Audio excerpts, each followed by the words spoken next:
بسم اللہ الرحمن الرحیم. لسنز آپ سن رہے ہیں FM 96.6 وائس آف LCW اور پروگرام FM 96.6 کے مہمان کے ساتھ میں ہوں محمد عمر نذیر. لسنز ہماری روایت ہے ہم اپنے اسٹوڈیو میں بہترین سے بہترین ٹاپ کے ٹاپ جو لوگ ہیں اپنے اپنے شعبے میں ہم ان کو مدعو کرتے ہیں اور ان کی سروسز، ان کی خدمات اور ان کے علم اور فہم اور ان کے مشاہدے سے جو سیکھی ہوئی باتیں ہیں اپنے لسنرز تک پہنچانے کی کوشش کرتے ہیں. آج اس پروگرام میں اسی طرح کی ایک شخصیت جو کسی تعارف کی محتاج نہیں آج ہمارے درمیان موجود ہیں. تو جی میں ذکر کر رہا ہوں مرغوب احمد حمدانی صاحب کا. مرغوب احمد حمدانی صاحب اپنا نام میں ہی تعارف رکھتے ہیں، فن نعت گوئی کی اتنی خدمت کی ہے کہ آج ان کا نام پوری دنیا میں جہاں جہاں نعت کا ذکر ہوتا ہے ان کا ذکر کیا جاتا ہے. تو سب سے پہلے میں اپنے مہمان مرغوب احمد حمدانی صاحب کو اسٹوڈیو میں خوش آمدید کہتا ہوں. سر کیسے ہیں آپ؟ جی اللہ تعالیٰ کا بہت شکر، بڑا کرم اس کا. اچھا مرغوب صاحب، آپ کے ساتھ گفتگو کے بہت سارے پہلو ہیں لیکن ہم اپنے مہمان سے جب بات کرتے ہیں تو ہم کوشش کرتے ہیں کہ ہم ان کے بچپن کی طرف جائیں کہ ان کا بچپنا کیسا تھا. شرارتی تھے، ڈر پھوکر تھے کہ آگے تھے پڑھائی میں اور باقی معاملات میں؟ تو آپ کا بچپنا کیسا تھا؟ دیکھیں جی، آپ نے بچپن کا ذکر کیا تو پھر میں بچپن سے ہی آغاز کروں نا. جی. کہ سب سے پہلے تو میرے والد صاحب کی خواہش تھی کہ مجھے حافظ قرآن بنائیں. ماشاء اللہ. تو انہوں نے مجھے پھر مدرسہ تجوید القرآن ہے رنگ محل کے پاس، جی. وہاں پہ انہوں نے مجھے داخل کیا اور اللہ کا شکر ہے کہ قرآن پاک حفظ کیا. تو پہلے میں حافظ قرآن اللہ نے بنایا، ماشاء اللہ. بعد میں نعت خوان بنایا. اس کے بعد پھر والد صاحب نے اپنے شوق میں مجھے حکیم بھی بنایا. ماشاء اللہ. تو والد صاحب کا یہ شوق تھا، خود ان کو سن سن کے پھر ہم ثنا خوان بنے. ماشاء اللہ. انہوں نے یہ بھی نصیحت کی تھی کہ حافظ جی موسیقی کی طرف نہیں جانا، اگر موسیقی کی طرف جاؤ گے تو قرآن پاک بھول جاؤ گے. تو اللہ کا شکر ہے کہ ان کی اس بات پر عمل کیا اور اللہ تعالیٰ نے 55 سال نماز تراویح پڑھانے کی سعادت عطا کی. ماشاء اللہ. وہ ان کی دعاؤں سے، ان کی نصیحت ایسی، وصیت ایسی تھی کہ پھر ریڈیو پاکستان ہی تھا اس وقت جب ہم نے نعت پڑھنی شروع کی اسٹوڈنٹ لائف میں، یا پی ٹی وی تھا. تو ریڈیو پاکستان اور پی ٹی وی کے دور میں باقاعدہ فلم والوں کی طرف سے آفر ہوئی تھی کہ گانا گا دیں، آپ کوئی گانا سنائیں. وہ نوجوانی کا دور تھا نا، آواز جیسی ہوتی ہے وہ سن کے پھر خوش ہوتے، وہ چاہتے تھے کوئی گانے میں آئیں. تو ہم نے معذرت کی ان سے. تو وہ والد صاحب کو ہی سن کے ہم، وہ بھی بڑی محبت سے بڑے عشق سے نعتیں پڑھتے تھے. پھر انہوں نے محفلیں سجا کے یہ ذوق و شوق ہمارے دل و جان میں ڈال دیا. ماشاء اللہ. ماشاء اللہ. بچپن کے دور کی میں بات بتا رہا ہوں نا کہ وہ پھر اللہ تعالیٰ نے 2000 میں صدارتی ایوارڈ بھی عطا کیا، ریڈیو ایوارڈ بھی ملا، پی ٹی وی ایوارڈ بھی ملا، صدارتی ایوارڈ پرائڈ آف پرفارمنس ملا. ماشاء اللہ. اچھا تھوڑا سا آگے بڑھتے ہیں. بچپن انسان جوانی کی طرف آتا ہے، نئے شوق انسان کو متاثر کرتے ہیں. تو آپ نے بولا کہ آپ نے اپنے والد صاحب کی تربیت اور نصیحت کو نہیں چھوڑا جو آپ کی کامیابی کا باعث بنے. تو آپ نے جو پہلی نعت پڑھی ہو آقا کریم صلی اللہ علیہ وآلہ وسلم کی بارگاہ میں، ہاں جی، تو وہ اگر آپ ہمارے لسنرز کو سنا دیں اور اپنا وہ وقت بھی تھوڑا ہمارے لسنرز کے ساتھ شیئر کریں تو بہت خوب ہو جائے گا. اے ختم رسل، اے شاہ زمن، اے پاک نبی رحمت والے، تو جان سخن موضوع سخن، اے پاک نبی رحمت والے، اے بدر و حنین کے راہنما،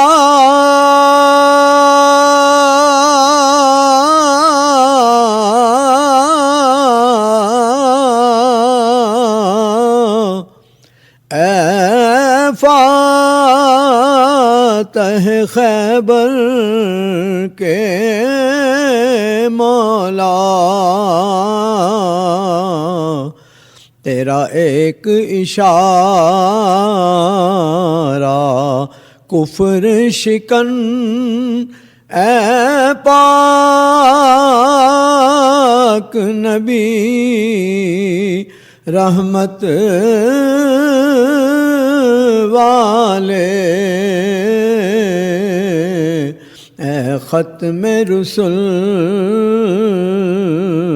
اے شاہ زمن اے پاک نبی رحمت والے. ماشاء اللہ سبحان اللہ.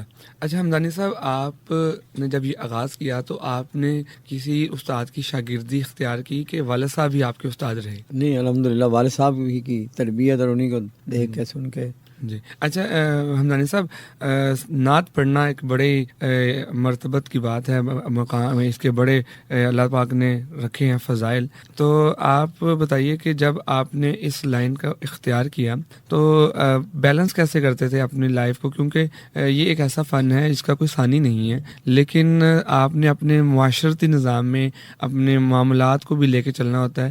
تو پھر آپ نے اس کو کیریئر کے طور پہ اپنایا کہ اس کو اپنے ذوق اور شوق سے پڑھتے رہے، اور ساتھ میں کوئی آپ حکمت یا اپنا روزگار زندگی میں کیا مصروفیات رہی آپ کی؟ وہ تو اللہ تعالیٰ کا شکر ہے، میں نے بتایا نہیں کہ والد صاحب نے تربیت ایسی کی جی کہ ان کی دعاؤں سے. تو وہ اس وقت میں ڈیوٹی محفلیں کافی ہوتی تھیں. میں نے بتایا نا کہ لاہور سے باہر بھی، پاکستان سے باہر بھی جی کافی کی ہیں. جی پھر اب ذرا بیلنس کرنا پڑتا ہے. جی.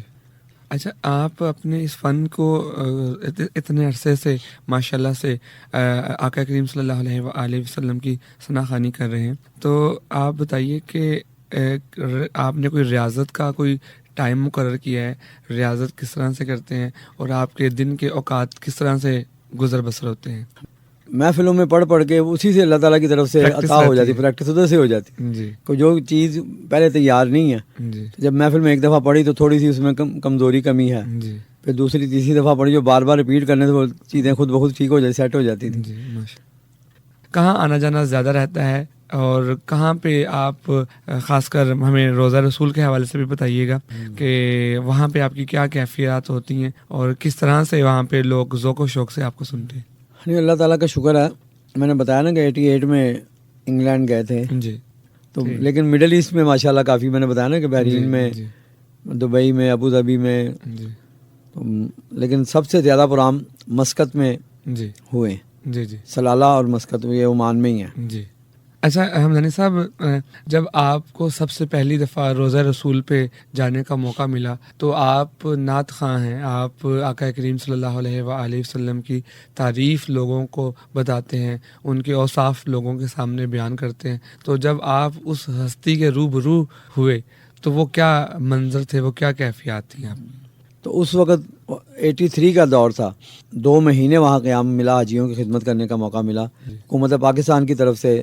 تو ڈاکٹر کی ڈیوٹی تھی، تو ڈاکٹروں کے ساتھ انہوں نے حکیموں کی ڈیوٹی لگا دی جی کہ بھائی جو لوگ طب نبوی سے، طب مشرق سے علاج کرنا چاہیں وہ اس طرف آ جائیں. جی وہ پہلی حاضری تھی، چونکہ باب جبریل کے باہر گنبد خضرا کے بالکل سائے میں بیٹھ، تو وہاں باہر بیٹھ کے نعتیں پڑھی.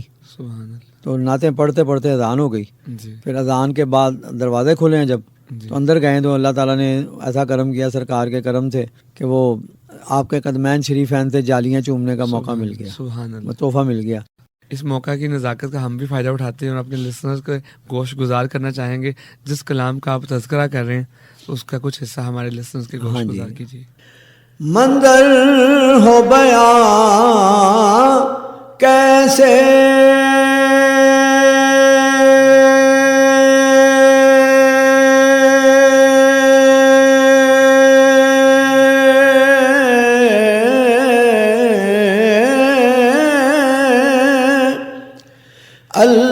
الفاظ نہیں ملتے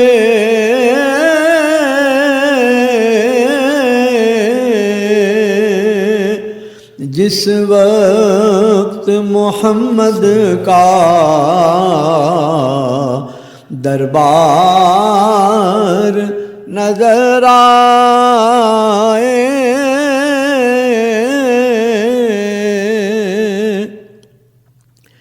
بس یاد رہا اتنا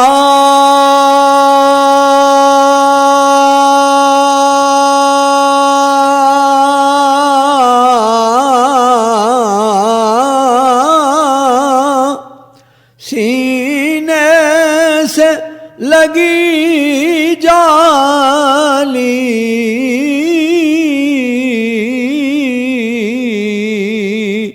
پھر یاد نہیں کیا کیا انوار نظر آئے گو یاد نہیں کیا کیا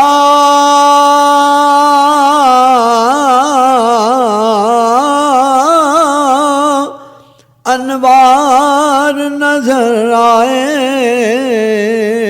بس سرکار کے پہلو میں دو یار نظر آئے میری ہے دعا یارو